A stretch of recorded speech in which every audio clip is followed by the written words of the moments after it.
உங்கள் வாழ்க்கைக்கு தேவையான கேபிட்டல் நீங்கள் வெளியில் வச்சா மட்டும்தான் வந்து நீங்கள் நிம்மதியாக ட்ரேட் பண்ண முடியும். ட்ரேடிங் பண்ணுறோம் அப்படின்னா அதை லாஸ் பண்ணிட்டோம் அப்படின்னா திரும்ப அந்த அமௌண்ட்டை எடுக்கணும்னு நினச்சி நிறைய அமௌண்ட்டை வந்துட்டு விட்டுருவாங்க சார். ஸோ அப்படி மாற்றவங்களுக்கு நீங்கள் என்ன டிப்ஸ் கொடுக்க ஆசைப்படுறீங்க? நான் ஒரு 1 லட்சம் லாஸ் பண்ணேன்னா நான் மார்க்கெட்டை விட்டே போயிடுறேன் அப்படின்னு. அது மாதிரி நீங்கள் ஒரு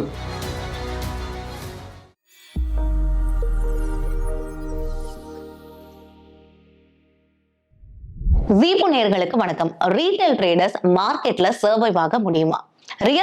ரியலிஸ்டிக்கா ஒரு ஃபுல் டைம் ட்ரேடர் ஆக முடியுமா? இந்த மாதிரியான கேள்விகள் உங்களுக்கு இருக்கும். ஸோ இதை பத்தி தான் இன்னைக்கு டிஸ்கஸ் பண்ண போறோம். இதை பத்தி ஃபுல்லா எக்ஸ்பிளைன் பண்றதுக்காக தான் ஃபுல் டைம் ட்ரேடரான ஐடி ஜெகன் நம்ம கூட இன்னைக்கு இணைஞ்சிருக்காரு. நம்ம சார் கிட்ட பேசலாம்.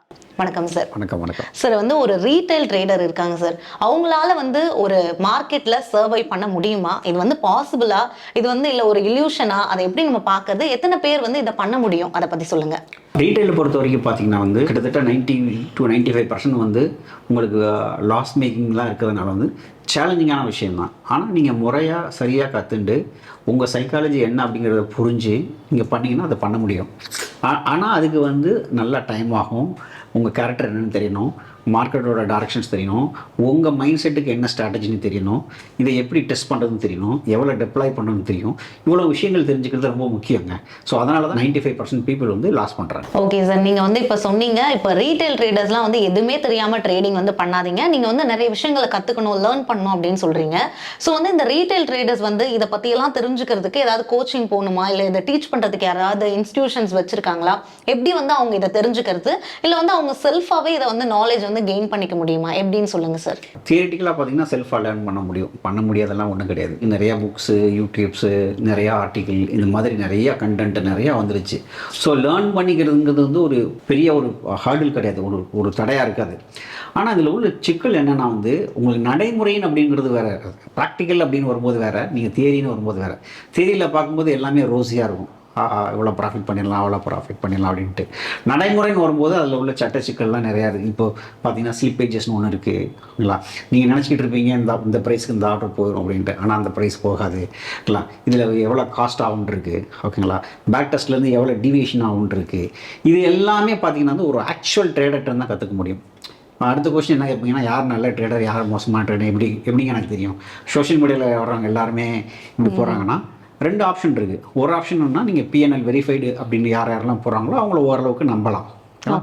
ரெண்டாவது என்னென்னு பார்த்தீங்கன்னா, இந்த எம்சிஏ ரிப்போர்ட்னு சொல்கிறாங்க. அவங்க ப்ரைவேட் லிமிட்டடில் பண்ணாங்கன்னா அவங்க வருஷம் டிக்ளேர் பண்ணுவாங்க டெரிவேட்டிவ்ஸ் ப்ராஃபிட் எவ்வளோ, அவங்க ப்ராஃபிட் பண்ணுறாங்கன்னு கேட்டுக்கலாம். ப்ராஃபிட் பண்ணதுனாலே அவங்க நல்லா சொல்லிக் கொடுக்கணும்லாம் அவசியம் கிடையாது, ஓகேங்களா. அதே மாதிரி பார்த்தீங்கன்னா நீங்கள் எல்லா ட்ரைனிங்கும் போகணும்னு அவசியம் இல்லை. யாரெல்லாம் க்ளோஸாக வாட்ச் பண்ணுறாங்க, யாரெல்லாம் உங்களுக்கு ஜெனியூன்னு தோணுதோ அவங்கக்கிட்டலாம் நீங்கள் ட்ரைனிங் போகலாம். மோரோவர் அவங்க ப்ராஃபிட்டபிள் ட்ரேடராக இருக்கணும். சில பேர் பார்த்தீங்கன்னா செல்ஃபாகவே நல்லா லேர்ன் பண்ணி செல்ஃபாகவே எல்லாமே கரெக்டாக பண்ணுவாங்க, அவங்களுக்கு ட்ரைனிங் தேவையில்லை தான். சில பேர்லாம் அப்படி எக்ஸப்ஷனலாக நல்லா தான் இருக்கிறாங்க, எல்லாமே அவங்களா கற்றுண்டு அவங்களாவே செஞ்சு நல்லா ப்ராஃபிட் பண்ணுற ஆள் இருக்காங்க. உங்களுக்கு அந்த கான்ஃபிடன்ஸ் கன்விக்ஷன் இருக்குன்னா நீங்கள் ட்ரைனிங் போகவே தேவையில்லை. இல்லை எனக்கு ஒரு ஆளோட ஹெல்ப்பு தேவை, மென்டரிங் தேவை, ரியல் டைமில் போகும்போது என்னென்ன மாதிரி பிரச்சனைகள்லாம் வரும், அதில் உள்ள அட்வான்டேஜஸ் டிஸ்அட்வான்டேஜஸ்லாம் என்ன அப்படிங்கிறது தெரிஞ்சுக்கணும்னா ட்ரேடிங் போகிறது கொஞ்சம் பெட்டர் தான். ஓகே சார், இப்போ ஒரு ஃபுல் டைம் ட்ரேடராக இருக்கும் போது அந்த ரியாலிட்டி ட்ரேடர் என்ன விஷயங்களை, என்ன ஒரு ரியலான ஒரு விஷயம் அவர் அக்செப்ட் பண்ணிக்கணும்?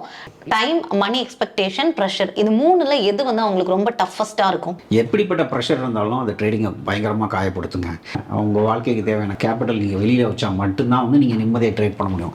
இல்லைன்னா சைக்காலஜியை கண்ணா பின்னான்னு அக்செப்ட் பண்ணணும். ஏன்னா இந்த மாதம் லோன் கட்டணும், இல்லை குழந்தைக்கு ஃபீஸ் கட்டணும், இல்லை சாப்பாட்டுக்கு காசு வேணும், அந்த மாதிரி மைண்ட் செட்டில் போனீங்கன்னா நீங்கள் ட்ரேடே பண்ண முடியாது. ட்ரேடு மட்டும் இல்லை, எந்த ஜாபும் எந்த பிஸ்னஸுமே பண்ண முடியாது. அது மைண்டில் ஓடிட்டே இருக்கும். அப்போ என்ன ஆகுதுன்னா அது என்ன ஆகுனா நம்ம பொசிஷனை பாதிக்கும். அதனால தான் நான் என்ன சொல்லுவேன்னா 2 வருஷத்துக்கு தேவையான காசை நீங்கள் என்ன பண்ணிடணும்னா வெளியில் வச்சிடணும். வச்சுட்டு அதுக்கப்புறம் பண்ணிங்கன்னா உங்களுக்கு எந்த பிரச்சனையும் இல்லை. எனக்கு கூட கேட்பாங்க, ட்ரேடிங் சைக்காலஜி பற்றி நீங்கள் பேசுங்க அப்படின்னு சொல்லுவாங்க. நான் என்ன பேசுறது, எனக்கு ட்ரேடிங் சைக்காலஜி தெரியவே தெரியாது. ஏன்னா என்னுடைய சைக்காலஜி எப்போ நான் டே 1ல் இருந்து எனக்கு கேபிட்டல் என்ன இருக்கும், கொஞ்சம் கேபிட்டல் 50% எங்கே இருக்கும், வெளியில் இருக்கும், மார்க்கெட் விட்டு. அதனால் இதில் லாஸ் ஆனால் எனக்கு மனசு பாதிக்காது. இந்த வித் ரெஸ்பெக்ட் டு டைம், இவ்வளோ காசு பண்ணி ஆகணும், அவ்வளோ காசு பண்ணி ஆகணும், மற்றவங்களோட அதிகமாக ப்ராஃபிட் பண்ணணும், எனி டைப் ஆஃப் ப்ரெஷர். அது நீங்கள் செல்ஃபாக கிரியேட் பண்ணதாக இருக்கலாம், இல்லை பியர் ப்ரெஷராக இருக்கலாம், இல்லை உங்கள் சுச்சுவேஷனாக இருக்கலாம்.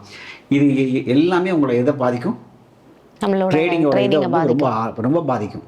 ஏன்னா நம்ம வேலை செய்யும்போது ஃபீல் பண்ணிட்டு மறுபடியும் வேலை செய்ய போயிடும். ஆனால் இதில் அப்படி இல்லை. நீங்கள் பொசிஷனை க்ளோஸ் பண்ணிடுவீங்க, இல்லை புதுசாக பொசிஷனை ஓப்பன் பண்ணிடுவீங்க. அது மூலமாக உள்ள லாஸை நீங்கள் அக்செப்ட் பண்ணி தான் ஆகணும். So any type of pressure இருக்கக்கூடாது தான் சொல்லுவேன். அதனால தான் சொல்கிறேன், ட்ரேடிங்கில் விட்டுட்டு உங்களுக்கு கேபிட்டல் 50% வெளியில் இருந்தால் தான் இந்த பிரச்சனையெல்லாம் வர்றது.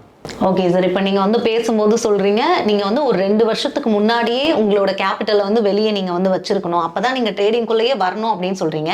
பட் நிறைய பேர் இப்போ ட்ரேடிங் பண்ணுறதுக்கான ரீசனே இதை வந்து ஒரு மணி ஏர்னிங் ஒரு பிளாட்ஃபார்மாக பார்க்குறாங்க. மணி வந்து இங்கே வந்து நம்ம அதிகமாக எடுக்க முடியும், ஒரு 5 ரூபா போட்டால் அதில் வந்து 10,000 ரூபா எடுக்கணும், அந்த மாதிரியான ஒரு மைண்ட் செட்டில் தான் எல்லாருமே மணிக்காக தான் வராங்க. ஸோ அந்த மாதிரி இருக்கவங்களுக்கு நீங்கள் என்ன அட்வைஸ் கொடுக்க ஆசைப்படுறீங்க, அதை நீங்கள் எப்படி பார்க்குறீங்க? முதல்ல வந்து ரிட்டர்ன் ரிஸ்க்லாம் இருக்கட்டும். முதல்ல எப்படிப்பட்ட ஆளுக்கு ட்ரேடிங் வரணும்னா, ஒரு கேபிட்டல் போடுறீங்கன்னா அது 1 லட்சமாக இருக்கலாம், 10 லட்சமாக இருக்கலாம், 1 கோடியாக இருக்கலாம். இந்த கேபிட்டல் எனக்கு போனாலும் என்னுடைய வாழ்க்கை முறைக்கு எந்த பிரச்சனையும் இல்லை அப்படிங்கிற பணம் மட்டும்தான் உள்ளே வந்தால் நல்லது.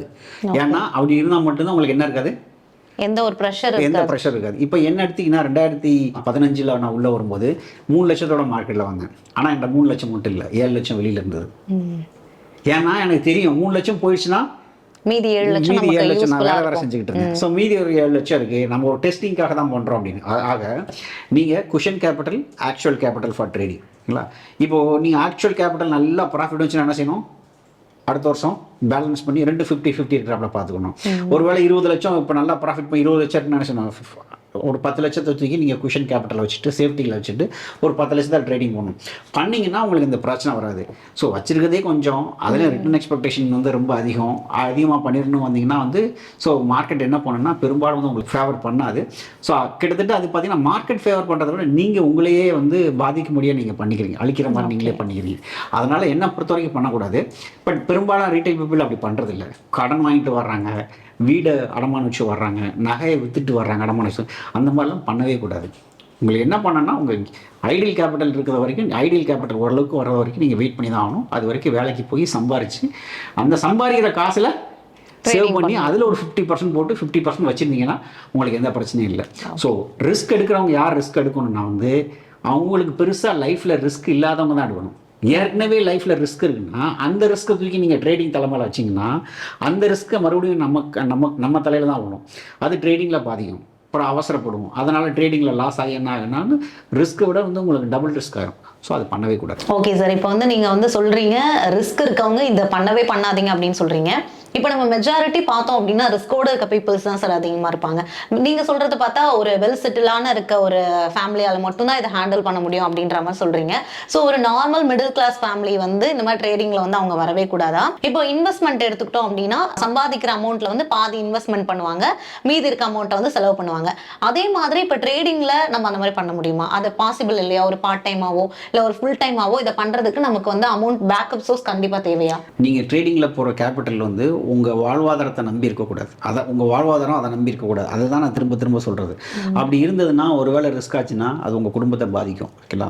ஒரு மிடில் கிளாஸ் ஆளுங்க தாராளமாக பண்ண முடியும். ஏன் பண்ண முடியும் நான் சொல்கிறேன்னா, அவங்க வேலைக்கு போயிட்டு இருப்பாங்க, அவங்களுக்கு ஒரு சேலரி வரும், அதிலிருந்து என்ன பண்ணுவாங்கன்னா ஒரு 10-15% இன்வெஸ்ட் பண்ணுவாங்க. ட்ரேடிங்கில் ஒரு பியூட்டியான விஷயம் என்னென்னா உங்கள் இன்வெஸ்ட்மெண்ட் காசையே நீங்கள் ட்ரேடிங்க்கு யூஸ் பண்ணலாம். ஸோ நீங்கள் இன்வெஸ்ட்மெண்ட் பண்ணியிருக்கீங்க இல்லையா, அந்த இப்போ பர்டிகுலர் ஷேர்லையோ இல்லை மியூச்சுவல் ஃபண்ட்லையோ இன்வெஸ்ட் பண்ணியிருப்பீங்க, அந்த மியூச்சுவல் ஃபண்டை கோலட்டரலாக யூஸ் பண்ணி நீங்கள் ட்ரேட் பண்ண முடியும். ஓகேங்களா?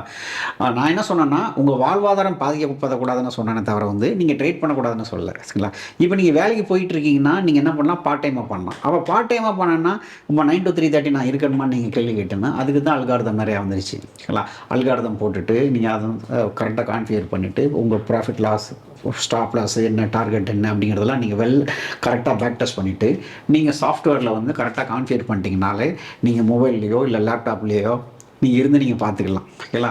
இது நீங்கள் எப்போவுமே ஒன்று தெரிஞ்சுங்க, ட்ரேடிங் பொறுத்த வரைக்கும் உங்களுக்கு செட் ஆகுமா செட் ஆகாதான்னு ஒரு சானிட்டி டெஸ்ட் மாதிரி நீங்கள் பண்ணிக்கிங்க ஒரு 6 மாதத்துக்கு. ஓகேங்களா?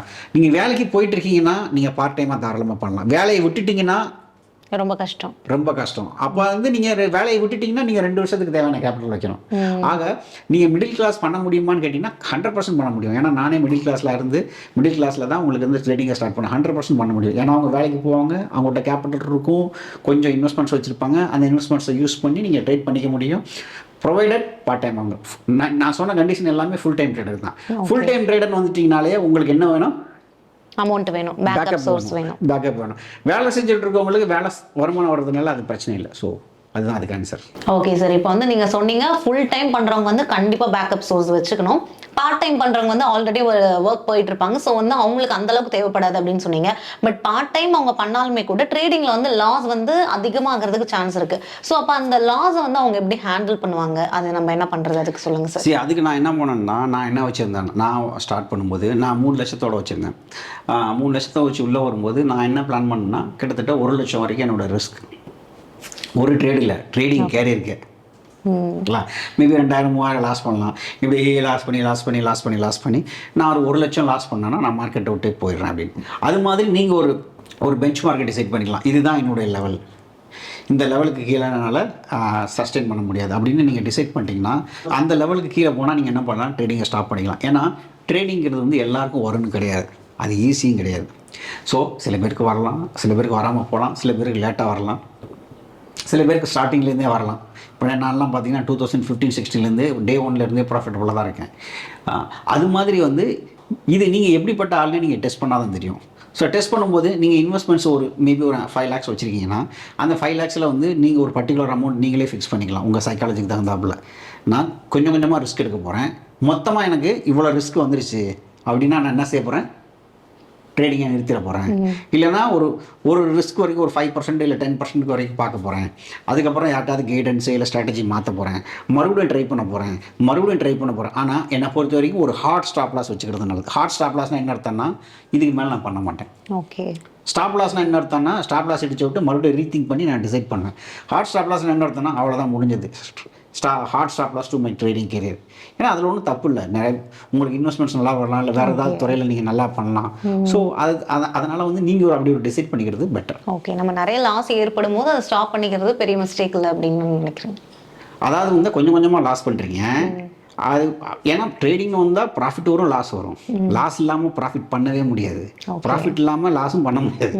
ஆக இப்போ பிரச்சனை என்னென்னா, ஒரு ஓவர பீரியட் ஆஃப் டைம் நீங்கள் ப்ராஃபிட் பண்ணுவீங்களா லாஸ் பண்ணுவீங்க தான் கேள்வி. இன்றைக்கி ப்ராஃபிட் பண்ணுவீங்களா லாஸ் பண்ணுவீங்களான்னு கேள்வி இல்லை. இப்போ 3 மாதத்துலையோ இல்லை 6 மாதத்துலையோ இல்லை 1 வருஷத்துலையோ நீங்கள் ப்ராஃபிட் பண்ணுவீங்களா லாஸ் பண்ணுவீங்களான்னு கேள்வி. நீங்கள் எய்தர் டைம் ஸ்டாப் லாஸ் ஆர்னா அமௌண்ட் ஸ்டாப் லாஸ். இப்போ நான் ஒரு 5 லட்சம் வச்சு பண்ணுறேன், இன்றைக்கி 2000 லாஸ் பண்ணுச்சு, நாளைக்கு நான் ட்ரேட் பண்ணுமான்னு கேட்டிங்கன்னா கண்டிப்பாக நீங்கள் ட்ரேட் பண்ணலாம். 2000ங்கிறது பெரிய லாஸ் கிடையாது. ஏன்னா கிட்டத்தட்ட பார்த்தீங்கன்னா 5 லட்சம் கேபிட்டலுக்கு. ஆனால் 5 லட்சம் கேபிட்டலுக்கு 1 லட்சம் லாஸ் ஆயிடுச்சு, இப்போ பண்ணணுமானுங்கன்னா அது கொஞ்சம் யோசிக்கணும். உங்கள் சைக்காலஜி எது வரைக்கும் தாங்குது அப்படின்னு நீங்கள் பார்க்கணும். அதை பேஸ் பண்ணி பார்த்துட்டு ஒரு டைம் ஸ்டாப் லாஸ்னால் நான் கிட்டத்தட்ட 1 இயராக பண்ணுறேன், 2 இயர்ஸாக பண்ணுறேன், என்னால் சக்ஸஸ் பண்ண முடியலன்னா அதுக்கு நீங்கள் ஒரு டைம் ஸ்டாப் லாஸ் வச்சுக்கலாம். இல்லைன்னா அமௌண்ட் ஸ்டாப் லாஸ், இந்த அமௌண்ட் வந்துச்சுன்னா நான் ட்ரேடிங் நிறுத்திடுவேன் அப்படின்னு சொல்லி பார்க்கலாம். ஸோ சில பேருக்கு சில இது செட் ஆகாது, சில பேருக்கு சில இது செட் ஆகும், அதை நீங்கள் செக் பண்ணி தான் ஆகும். ஓகே சார், இப்போ வந்து நீங்கள் வந்து சொல்கிறீங்க ஒரு லிமிட்டை தாண்டி போகும்போது அதை வந்து ஸ்டாப் பண்ணுறது பெட்டர், ட்ரேடிங் வந்து ஸ்டாப் பண்ணிக்கிறது பெட்டர் அப்படின்னு நீங்கள் சொல்கிறீங்க. பட் வந்து நிறைய பேர் எப்படி இருப்பாங்க அப்படின்னா, இப்போ நம்ம வந்து ஒரு 1000 rupees இன்வெஸ்ட் பண்ணுறோம், ட்ரேடிங் பண்ணுறோம் அப்படின்னா அதை லாஸ் பண்ணிட்டோம் அப்படின்னா திரும்ப அந்த அமௌண்ட்டை எடுக்கணும்னு நினச்சி நிறைய அமௌண்ட்டை வந்துட்டு விட்டுருவாங்க சார். இந்த ட்ராப்பில் தான் நிறைய பீப்புள் வந்து போய் மாட்டிக்கிறாங்க. ஸோ அப்படி மாற்றவங்களுக்கு நீங்கள் என்ன டிப்ஸ் கொடுக்க ஆசைப்படுறீங்க, என்ன சொல்ல விரும்புகிறீங்க அவங்களுக்கு? அதாவது நான் என்ன சொல்கிறேன்னா வந்து ஒரு த்ரெஷ்ஹோல்டு வச்சுக்கோங்க. ஓ 1% 2% லாஸ்லாம் பெரிய லாஸ் கிடையாது. It happens in any business, day to day லைஃப்பில் அப்படி ஆக தான் செய்யும். ஸ்டாக் மார்க்கெட்னு வந்துட்டாலே ப்ராஃபிட் இருக்குது, லாஸ் இருக்குது. ஆனால் 20% 30% லாஸ் ஆகுதுன்னா அது நார்மல் கிடையாது. அப்போ எதர் உங்கள் ஸ்ட்ராட்டஜியில் தப்பு இருக்குது, இல்லை உங்கள் சைக்காலஜி மேலே தப்பு இருக்குது. அதை ஃபிக்ஸ் பண்ணாமல் மறுபடியும் அதை செய்யக்கூடாது, சரிங்களா? ஸோ இமோஷ்னலாக நீங்கள் என்ன நினைக்கலாம்னா ரெக்கவர் பண்ணலாம்னு நினைக்கலாம், ஆனால் அது மார்க்கெட்டுக்கு தெரியாது. மார்க்கெட்டுக்கு தெரிஞ்சது எல்லாமே வந்து பை ஆர்டர் செல் ஆர்டர் மட்டும்தான். நீங்கள் வந்து ஐடி ஜெகனா, நீங்கள் வந்து பர்சன் ஏவா பர்சன் பியான்னு தெரியாது, ஓகேங்களா? யார் கரெக்டான இடத்துல பை பண்ணி யார் கரெக்டான இடத்துல செல் பண்ணுறாங்களோ அவங்களுக்கு மட்டும்தான் ப்ராஃபிட், ஓகேங்களா? நீங்கள் ப்ராஃபிட் பண்ணனா நீங்கள் என்ன செய்யணும், ஃபஸ்ட்டு கற்றுக்கிட்டு உங்கள் ஐடியா என்னன்னு டிஃபைன் பண்ணிவிட்டு, இந்த ஐடியா ஹிஸ்டாரிக்கலாக வேலை செஞ்சதான ஒரு பேக் டெஸ்ட் பண்ணிவிட்டு, அப்புறம் ஃபார்வர்ட் டெஸ்ட்னு சொல்லிவிட்டு அது நீங்கள் வந்து வர்ச்சுவல் பேப்பர் ட்ரேடே பண்ணி பார்க்கலாம். ரியல் ட்ரேட் இல்லாமல் பேப்பர் ட்ரேடே பண்ணி பார்க்கலாம். ஒரு மாதம் பண்ணிவிட்டு இது நல்லா போதான்னு செக் பண்ணிவிட்டு அது நல்லா போகுது, பேப்பர் ட்ரேட்லேயே நல்லா வருது. ஏன்னா பேப்பர் ட்ரேடுங்கிறது உண்மையான ட்ரேட் கிடையாது, சும்மா சூடா மாதிரி வந்து பண்ணி பார்க்குறது. அதில் நல்லா ப்ராஃபிட் வருதுன்னு தெரிஞ்சுட்டா அதுக்கப்புறம் ரியல் மணியை கொஞ்சம் போட்டு பார்க்குறீங்க. அப்புறம் கொஞ்சம் கொஞ்சமாக நீங்கள் என்ன பண்ணணும், ஸ்கேல் அப் பண்ணலாம், கொஞ்சம் கொஞ்சமாக கேபிட்டல் இன்க்ரீஸ் பண்ணலாம். ஒருவேளை நீங்கள் கேபிட்டல் இன்க்ரீஸ் பண்ண போகிறோம் உங்கள் சைக்காலஜிலாம் வேலை செய்யலை அதை செட் ஆகலை அப்படின்னு தெரிஞ்சதுன்னா கொஞ்சம் கொஞ்சம் லாஸ் வருதுன்னா மறுபடியும் நீங்கள் கற்றுக்கிட்டு மறுபடியும் நீங்கள் ஆப்டிமைஸ் பண்ணி மறுபடியும் நீங்கள் பண்ணலாம், தப்பு கிடையாது. இல்லை இப்போ 5% லாஸ் ஆகுது, 1% லாஸ் ஆகுது, 2% லாஸ் ஆகுது, ரொம்ப நார்மல், அது எல்லா ட்ரேடருக்கும் வரும். இல்லை ஆனால் 20%க்கு மேலே வர ஒவ்வொரு பர்சன்ட் லாஸும் வந்து அலார்மிங்காக இருக்குது. எய்தர் உங்கள் ஸ்ட்ராட்டஜி தப்பு, இல்லைன்னா இந்த ஸ்ட்ராட்டஜி உங்கள் சைக்காலஜிக்கு செட் ஆகலை. அதை நீங்கள் பார்த்து கரெக்டாக அரெஸ்ட் பண்ணணும். இல்லை அரெஸ்ட் பண்ணவே முடியலன்னா என்ன ஆகுனா இது நான்ஸ்டாப் ஒரு ப்ராக்ரஸாக போயிட்டே இருக்கும். நீங்கள் மறுபடியும் கேபிட்டல் கொண்டு வருவீங்க, மறுபடியும் விடுவீங்க, லாஸ் ஆகும், மறுபடியும் கேபிட்டல் கொண்டு வருவீங்க, மறுபடியும் லாஸ் ஆகும், இது போயிட்டே இருக்கும். ஸோ ஒரு இடத்துல ஸ்டாப் பண்ணுறது நல்லது. சார் இப்போ வந்து நிறைய பேர் வந்து கன்சிஸ்டன்சி அப்படின்னு சொல்கிறாங்க, பட் ரீட்டைல் ட்ரேடர்ஸ் வந்து கன்சிஸ்டன்ஸாக இல்லாமல் போகிறதுக்கான ரியல் ரீசன் என்ன சார்? ரியல் ரீசன் என்னென்னா வந்து கன்சிஸ்டன்சி எங்கேருந்து வருதுன்னா ஸ்ட்ராட்டஜிலேருந்து வருது முதல்ல வந்து. ஸோ உங்கள் ஸ்ட்ராட்டஜி வந்து ஒரு கன்சிஸ்டண்ட்டாக டெலிவர் பண்ணுறாப்புல இருந்தால் மட்டும்தான் கன்சிஸ்டன்சி வரும், இல்லைன்னா வராது. அது ஒரு காரணம். ரெண்டாவது காரணம் என்னென்னா கொஞ்சம் க்ரீடும் ஒரு காரணம். ஏன்னா கொஞ்சம் இப்போ வந்து ஒரு 2 lakhs வச்சு நீங்கள் ப்ராஃபிட் பண்ணோடனே உடனே என்ன பண்ணுவாங்க, 10 lakhs வச்சு பண்ணுவாங்க. அதில் லாஸ் வந்தோன்னே என்ன பண்ணுவாங்கன்னா மறுபடியும் என்ன பண்ணுவாங்கன்னா வந்து ஸ்கேல் டவுன் பண்ணிடுவாங்க, மறுபடியும் 5 lakhs பண்ணுவாங்க, மறுபடியும் ப்ராஃபிட் பண்ணால் மறுபடியும் 10 லட்சம் போடுவாங்க. ஸோ இந்த மாதிரி வந்து நீங்கள் உங்கள் ஸ்ட்ராட்டஜியில் கன்சிஸ்டன்சி இல்லாமல் உங்கள் ஸ்ட்ராட்டஜிலேயே முதல்ல ஒரு ஆல்ஃபா வந்து ஆல்ஃபானா என்ன அர்த்தம்னா எது ப்ராஃபிட் கன்சிஸ்டண்ட்டாக வருதோ அதுதான் ஆல்ஃபா, அதுக்கு பேர் தான் ஆல்ஃபா, அதுக்கான இன்க்ரீடியன்ஸ் தான் ஆல்ஃபா. இப்போது உங்கள் ஸ்ட்ராட்டஜிலேயே அப்படி ஒரு ஆல்ஃபா இல்லை. 2 நீங்கள் அதை ப்ராப்பராக ஃபாலோ பண்ணுறது இல்லை. 3 ரிஸ்க் மேனேஜ்மெண்ட், பொசிஷன் சைஸை திடீர்னு இன்க்ரீஸ் பண்ணுறது, பொசிஷன் சைஸை திடீர்னு டிக்ரீஸ் பண்ணுறது, இந்த காரணம். 4 வந்து என்ன அர்த்தம்னா வந்துட்டு நீங்கள் வந்து ஸ்லிப்பேஜஸ் அதிகமாக இருக்கிற இன்ஸ்ட்ருமெண்ட், ஊர் பேர் தெரியாத கம்பெனியில் வாங்குறது, ஓகேங்களா? வந்து ஸோ இதில் ட்ரேட் பண்ணால் நல்லாயிருக்கும், அதில் ட்ரேட் பண்ணால் நல்லாயிருக்கும்னு வாங்குறது. என்னை பொறுத்த வரைக்கும் நான் ரீட்டைல் ட்ரேடருக்கு நான் என்ன சஜஸ்ட் பண்ணுவேன்னா எப்போவுமே இண்டெக்ஸில் ட்ரேட் பண்ணுங்கள். ஏன்னா இண்டெக்ஸுங்கிறது வந்து கிட்டத்தட்ட பார்த்திங்கன்னா வந்து 80% வால்யூம் அங்கே தான் இருக்குது. கிட்டத்தட்ட வெங்காயம் தக்காளி மாதிரி, ஓகேங்களா? மற்ற காய்கறி போதோ இல்லையோ எது போயிடும், வெங்காயம் தக்காளி போயிடும். அது மாதிரி வந்து இண்டெக்ஸுங்கிறது வந்து ஹைலி லிக்விடு, எத்தனை கோடினாலும் போடலாம். ஆனால் அந்த ஸ்டாக் பக்கம் போயிடக்கூடாது, வேறு ஏதாவது போய் சிக்கலில் போய் மாட்டிடக்கூடாது, சரிங்களா? அதனால தான் என்ன சொல்லுவேன்னா உங்கள் ஸ்ட்ராட்டஜி சூஸ் பண்ணும்போது கன்சிஸ்டண்ட்டாக வந்து டெலிவர் பண்ணுற ஒரு ஸ்ட்ராட்டஜி சூஸ் பண்ணணும். அதை நீங்கள் என்ன பண்ணணும்னா பேக் டெஸ்ட் பண்ண முடியும். இப்போ உங்களுக்கு தோணலாம் இந்த இடத்துல வாங்கிட்டு இந்த இடத்துல விற்றோம்னா ப்ராஃபிட் வரணும், உங்களுக்கு இமேஜினேஷன் இருக்கலாம். அந்த இமேஜினேஷன் சரியாகவும் இருக்கலாம், தப்பாகவும் இருக்கலாம். நான் ஒன்றும் தவறாக சொல்லலை. அதை நீங்கள் என்ன செய்யணும், டெஸ்ட் பண்ணி பார்க்குறது. உங்கள் ஹிஸ்டாரிக்கல் டேட்டா இருக்குது, ஹிஸ்டாரிக்கல் டேட்டா வச்சுட்டு இது கன்சிஸ்டண்ட்டாக டெலிவர் பண்ணியிருக்கா, அதுக்கு நீங்கள் ஸ்லிப்பேஜ் காஸ்ட்டும் போடணும். அதுக்கு போய் நீங்கள் ட்ரேட் பண்ணும்போது அதுக்கு ஒரு காஸ்ட் இருக்குது, ஆப்ரேஷன் காஸ்ட்டு. சும்மாலாம் ட்ரேட் பண்ண முடியாது, நீங்கள் புரோக்கர் காசு கொடுக்கணும், உங்கள் கான்ட்ராக்ட் வெளியில் எக்கச்சக்க காசு இருக்கும். அந்த காசெல்லாம் சேர்த்துட்டு அது போகவும் உங்களுக்கு காசு இருக்கா, மிச்சம் வருதா அப்படின்னு நீங்கள் செக் பண்ணணும். ஸோ அது டெலிவர் பண்ணதுன்னா பொசிஷன் சைஸ் வந்து நீங்கள் ஏற்றவோ இறக்கவோ, திடீர்னு ஏற்றவோ திடீர்னு இறக்கவோ அதெல்லாம் செய்யக்கூடாது. செய்யாமல் கரெக்டாக இண்டெக்ஸில் மட்டும் பண்ணிங்கன்னா வந்துட்டு உங்களுக்கு கன்சிஸ்டண்ட்டாக ப்ராஃபிட் வரதுக்கு வாய்ப்பு இருக்குது. Okay sir. கேபிட்டல் சைஸ் அப்படின்றது எந்த அளவுக்கு வந்து முக்கியம் சார்? ஒரு ஃபுல் டைம் ட்ரேடருக்கு வந்து ஒரு லோவான ஒரு கேபிட்டல் இருக்கும்போது அவங்க வந்து அதை பண்ண முடியுமா? கண்டிப்பாக பண்ணக்கூடாது. ஸோ நான் சொன்ன மாதிரி வந்து நீங்கள் ட்ரேடிங்கை பொறுத்த வரைக்கும் உங்களுக்கு பேக்கப் இருக்கணும். பேக்கப்புங்கிறது எய்தர் கேபிட்டலாக இருக்கலாம், இல்லைனா ஜாபாக இருக்கலாம். எல்லாம் ஃபுல் டைம் ட்ரேடராக இருந்து உங்களுக்கு கேபிட்டல் கம்மியாக வச்சு இதை நம்பியே வரணுங்கிறது வந்து ரொம்ப ரொம்ப ஆபத்தான விஷயம். அது பண்ணவே கூடாது, சரிங்களா? இப்போ என்ன எடுத்துட்டிங்கன்னா வந்து நான் ஒரு 3 லட்சம் எடுத்து உள்ள மார்க்கெட்டில் வந்தேன். கிட்டத்தட்ட 1 லட்ச ரூபா சம்பளம் வாங்கிட்டு இருந்தேன். மாதம் 2 லட்சம் 3 லட்சம் என்னால் ட்ரேட் பண்ணும்போது கூட என்னால் மனசு இல்லை. எதுக்கு மனசு இல்லை? வேலையை விடுறதுக்கு மனசு இல்லை. அங்கே வேறு 1 லட்ச ரூபா காசு வருது, நம்ம எதுக்கு அதை விடணும், நம்ம இதையும் பண்ணிக்கிட்டு அந்த 1 லட்சம் வாங்கிட்டா நம்ம எக்ஸ்ட்ரா தானே கிடைக்கும் அப்படின்ட்டு. ஃபுல் டைம் நீங்கள் எப்போ தேவைன்னா உங்கள் ப்ரெசன்ஸ் எப்போ தேவை, நீங்கள் முக்கியமான டெசிஷன் எடுக்கணும் செய்யணும் அப்படின்னா தான் டெசிஷன் தேவை. இப்போ உள்ள காலத்தில் எல்லாமே அல்காரதம் ஆனதுனால வந்து நீங்கள் என்ன பண்ணலாம்னா அல்காரதம் போட்டுட்டு நீங்கள் அதை பண்ணாலே போதும். ஃபுல் டைமாக வரணும் அவசியம் இல்லை. ரீட்டைல் பொறுத்த வரைக்கும் கொஞ்சம் கேபிட்டல் வச்சுட்டு ஃபுல் டைம் வரதை நான் விரும்ப மாட்டேன், ஓகேங்களா? நான் ஃபுல் டைம் வரணும்னா 2 வருஷத்துக்கு தேவையான கேபிட்டல் உங்களுக்கு பேக் சோர்ஸில் இருக்கணும். ஆமாம், இருக்கணும். அது போக ட்ரேடிங் கேபிட்டல் உங்களுக்கு இருந்தால் மட்டும்தான் ஃபுல் டைம், இல்லைன்னா கிடையாது. Okay sir. இப்போ வந்து ஃபுல் டைம் ட்ரேடர் வந்து பேக் சோர்ஸ் வச்சு தான் வரணும், ஒரு லோ கேபிட்டலோட வரக்கூடாதுன்னு சொல்கிறீங்க? ஆமாம். இல்லைன்னா உங்கள் அப்பா பெரிய பணக்காரனாக இருக்கணும், உங்களுக்கு கல்யாணம் இருக்கக்கூடாது, உங்களுக்கு குழந்தைகள்லாம் இருக்கக்கூடாது, அந்த மாதிரி இருந்தால் வரலாம். அப்படி இருக்காங்க சில பேர். ஒருத்தர் இருக்கார் 24 இயர்ஸ் ஓல்டு, அவர் சொன்னார் வந்துட்டு எங்கள் அப்பா பெரிய பணக்காரரு, எனக்கு கல்யாணம் ஆகலை, எனக்கு எந்த கமிட்மெண்ட்டும் கிடையாது, நான் வீட்டில் தான் எல்லாமே, என்னை நம்பி யாருமே இல்லை, நான் அந்த ரிஸ்க் எடுக்கலாமான்னா அவர் எடுக்கலாம், பட் எல்லாரும் எடுக்கக்கூடாது. இப்போ வந்து ட்ரேடிங் பண்ணும்போது இன்ட்ராடே ஸ்விங் இதெல்லாம் இருக்கும்போது கம்பேரிட்டிவ்லி எது வந்து பெட்டராக இருக்கும் ஒரு ட்ரேடருக்கு? எனக்கு வந்து பார்த்திங்கன்னா இன்ட்ராடே ரொம்ப பிடிக்கும். இதுவும் வந்து கேஸ் டு கேஸ் தான். ட்ரெண்ட் ஃபாலோவருக்கு வந்து பார்த்திங்கன்னா வந்து பொசிஷனல்னு சொல்லக்கூடிய ரொம்ப நீண்ட காலமாக இது பண்ணுறவங்களுக்கு தான் பிடிக்கும். ஸ்விங்கிறது வந்து பார்த்திங்கன்னா வந்து நியூஸ் பேஸில் பண்ணுறாங்கல்ல, நியூஸ் வருது திடீர்னு, இல்லைன்னா கம்பெனியோட ரிசல்ட் வருது, அப்படிங்கிற அளவுக்கு ஸ்விங் நல்லாயிருக்கும். என்னை மாதிரி எக்ஸ்பைரி ட்ரேட் பண்ணுறவங்க, டைம் டிகே நம்பி இருக்கிறவங்களுக்கு வந்து பார்த்திங்கன்னா வந்து இன்ட்ராடே ரொம்ப நல்லாயிருக்கும். அதனால் இது வந்து ஒரே ஒரு வரியில் வந்து இதுதான் பெஸ்ட்டு அதுதான் பெஸ்ட்டுன்னு சொல்ல முடியாது, கேஸ் டு கேஸில் தான் மாறும். ஸோ என்னை பொறுத்த வரைக்கும் இன்ட்ராடே பெஸ்ட் அப்படின்னு நான் சொல்லுவேன். Okay sir. இப்போ வந்து கேஸ் டு கேஸ் எல்லாருக்குமே ஒரு ஒரு ட்ரேட் இது வந்து நீங்கள் உங்கள் என்ன நீங்கள் என்ன ஸ்ட்ராட்டஜி அப்ளை பண்ணுறீங்க, நீங்கள் என்ன கேப்சர் பண்ண ட்ரை பண்ணுறீங்க. இப்போ டெல்டா கேப்சர் பண்ண ட்ரை பண்ணுறீங்கன்னா நீங்கள் பொசிஷனல் பண்ணணும். நீங்கள் தீட்டா கேப்சர் பண்ண ட்ரை பண்ணுறீங்க, டைம் வேல்யூ தான் கேப்சர் பண்ண ட்ரை பண்ணுறீங்கன்னா இன்ட்ராடே கொஞ்சம் பெஸ்ட்டுன்னு நான் நினைக்கிறேன்.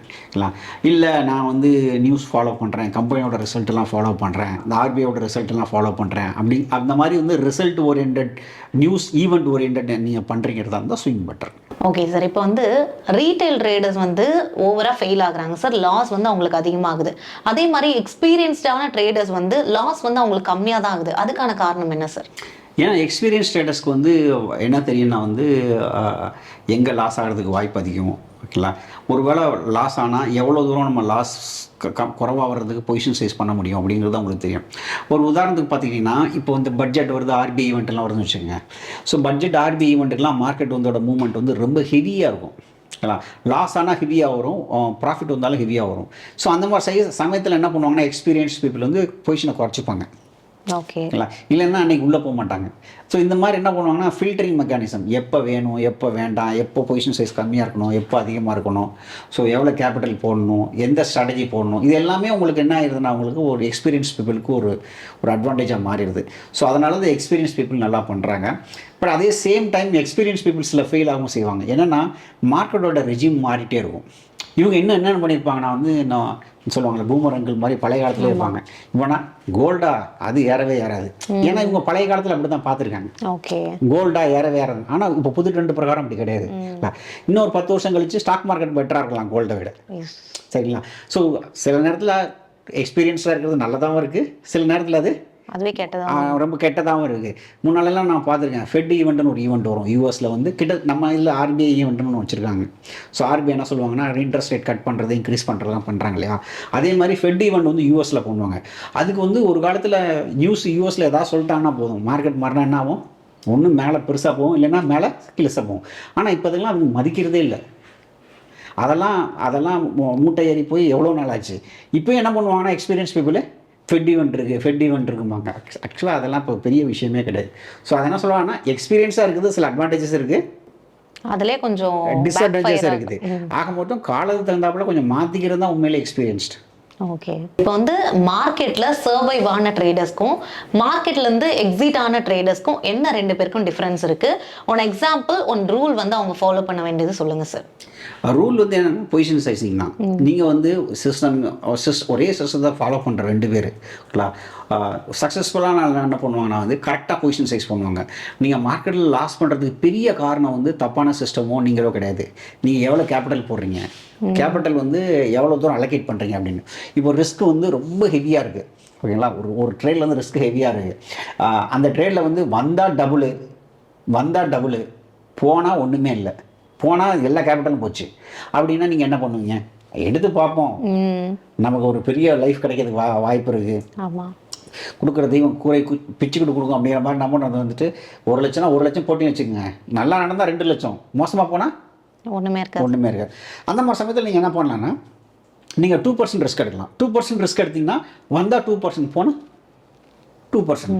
ஸோ அந்த மாதிரி நீங்கள் பொசிஷன் சைஸ் பண்ணணும். இப்போ ஒரு வேளை ஃபெயில் ஆகிட்டா கூட நீங்கள் ஒரு 1 லட்ச ரூபா வச்சுருந்தா கூட 98,000 கையில் இருக்கும். 2,000 தானே லாஸ், ப்ராஃபிட் வந்தால் 2,000 ரூபாய், லாஸ் வந்தாலும் 2,000 ரூபாய், மீதி 98,000 கையில் இருக்கும். அப்போ அடுத்த ட்ரேடுக்கு நீங்கள் பிளான் பண்ணலாம். அதை விட்டுட்டு நீங்கள் பொசிஷன் சைஸிங் எல்லாம் ஃபுல்லாக 1 லட்சத்துக்கு நீங்கள் எடுத்துட்டிங்கன்னா வந்தால் நாளைக்கு 2 லட்சம் நான் அவ்வளோ ப்ராஃபிட் பண்ணேன் இவ்வளோ ப்ராஃபிட்னு எல்லாருக்கும் ஃபோன் பண்ணி சொல்லலாம், இல்லை சோஷியல் மீடியாவில் ஷேர் பண்ணலாம். இல்லைனா லாஸ் பண்ணதுக்கு வந்து பார்த்திங்கன்னா அந்த நியூஸ் இப்படி வந்துருச்சு, இந்த நியூஸ் இப்படி வந்துருச்சு, இந்த ஷேர் இப்படி இறங்கிடுச்சு, இதெல்லாம் அநியாயம் அப்படின்னு சொல்லிட்டு நீங்கள் வர சொல்லலாம். லாஜிக்கலாக என்னென்னா வந்து நீங்கள் ட்ரேடு கரெக்டான ஸ்ட்ராட்டஜி ஃபிக்ஸ் பண்ணுறது மட்டும் முக்கியம் இல்லை, எவ்வளோ கேபிட்டல், அந்த ஸ்ட்ராட்டஜிக்கு அலோகேட் பண்ணி எவ்வளோ பெட் சைஸ் பண்ணுறீங்கிறது ரொம்ப இம்பார்ட்டன்ட். பெட் சைஸ் எப்பவுமே எவ்வளோ இருக்கணும், குட்டியாக தான் இருக்கணும். ஒரு ட்ரேடுக்கு 2% மேலே பண்ணக்கூடாது. ஒரு ட்ரேடுக்கு நீங்கள் 100% லாஸ் வச்சிங்கன்னா என்ன அர்த்தம்? என்னைக்காவது ஒரு நாள் நடக்கும்ல, அப்போ கேபிட்டல் வைப் அவுட் ஆகலாம். ஒரு ட்ரேடுக்கு 50% வச்சா 2 ட்ரேடில் உங்கள் கேபிட்டல் காலியாகும். தொடர்ந்து 2 ட்ரேடு ஃபெயில் ஆச்சுன்னு வச்சுக்கோங்க, கேபிட்டல் காலியாகும். ஸோ அதனால தான் என்ன சொல்லணும்னா, ஒரு ட்ரேடுக்கு 2% மேலே எடுக்காதீங்க. என்னுடைய சஜஷன். ஓகே சார், வந்து ஒரு ரீட்டைல் ட்ரேடர் வந்து நான் வந்து ஒரு ஃபுல் டைம் ட்ரேடராக மாறணும் அப்படின்னு ஒரு செக்லிஸ்ட் வந்து அவங்களுக்கு தேவைப்படுது அப்படின்னா நீங்கள் என்ன சொல்லுவீங்க?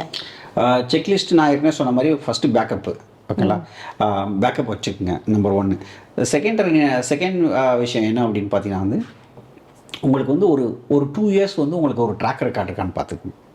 ஏன்னா உங்களுக்கு பேக்கப் இருக்கிறது மட்டும் முக்கியம் இல்லை, பேக்கப் அழிக்கவும் கூடாதுல்ல. ஸோ 2 இயர்ஸ் வந்து உங்களுக்கு ஒரு பேக்கப் ரெக்கார்ட் இருக்கான்னு பார்த்துக்குங்க.